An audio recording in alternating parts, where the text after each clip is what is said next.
On a conscious level, time exists. On a conscious level, we are aware of yesterday, we are aware of today, and we logically have an idea about tomorrow, and we can separate these things.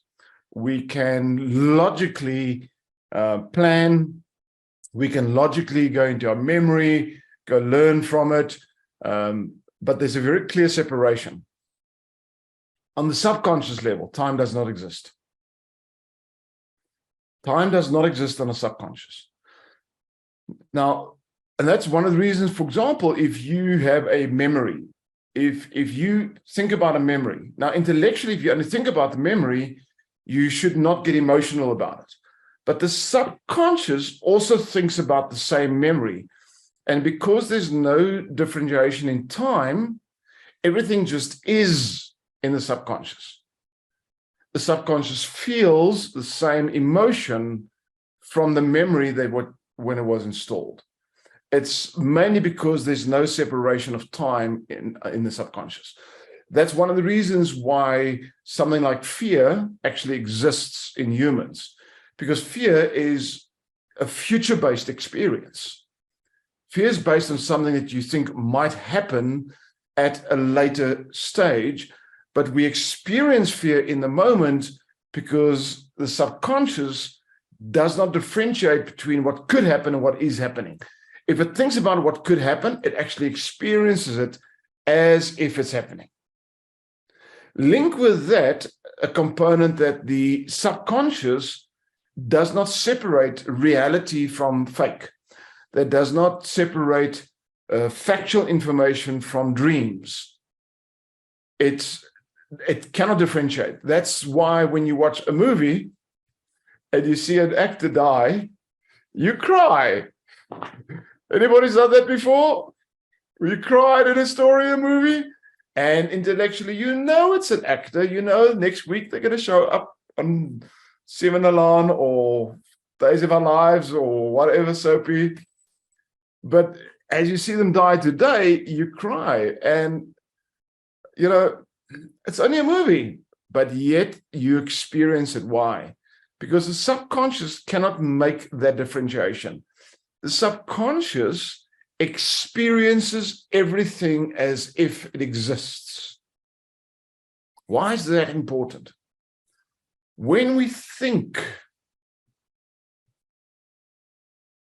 my subconscious doesn't think the way the conscious brain does. My subconscious experiences. So very often when we think, and we can be completely alone, we can think and we can have an emotional reaction.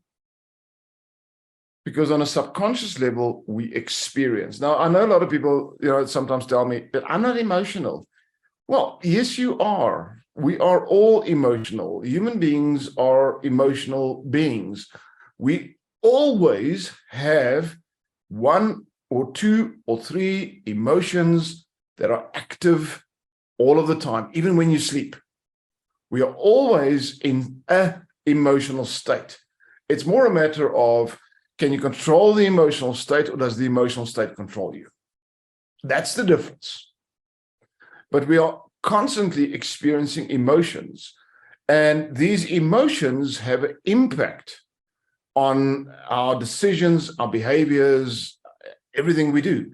I made the joke earlier. I said, you go into a shop. Who's gone to a shop? You want to go buy bread or milk, and you came out, no bread and milk, trolley full of other stuff. Yeah.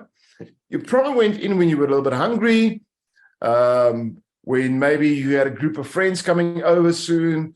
So what happens, you think about that, emotion experiences it, the subconscious experiences it, and now your brain wants to start preparing for it or responding towards it.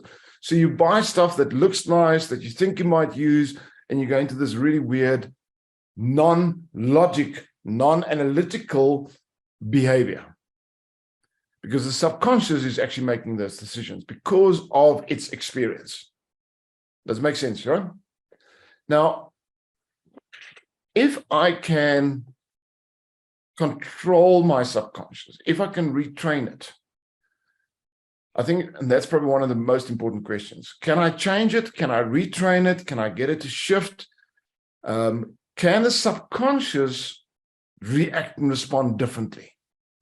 And the answer is absolutely. In fact, the subconscious changes faster than the conscious. The conscious mind is actually very slow to change, where the subconscious brain can actually have a complete shift in a split second. Every human is always going through change. None of us are exactly the same we were a year ago, 10 years ago, whatever the case. We are constantly going through change.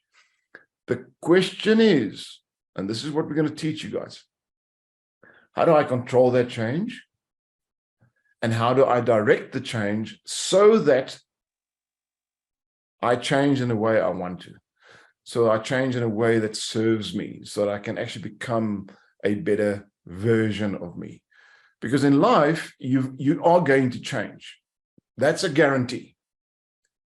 The question is, are you going to allow external circumstances, environment, situations, social media, TV crap, your politics, whatever, are you going to allow that to create the change in you? In other words, you're going to be influenced, or are you going to be the captain of your own ship and say, I direct where I'm going. I decide who I want to be.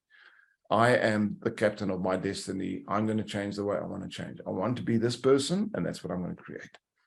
So if you understand the how to do that, it actually becomes quite easy, because the more you do it, the easier it becomes.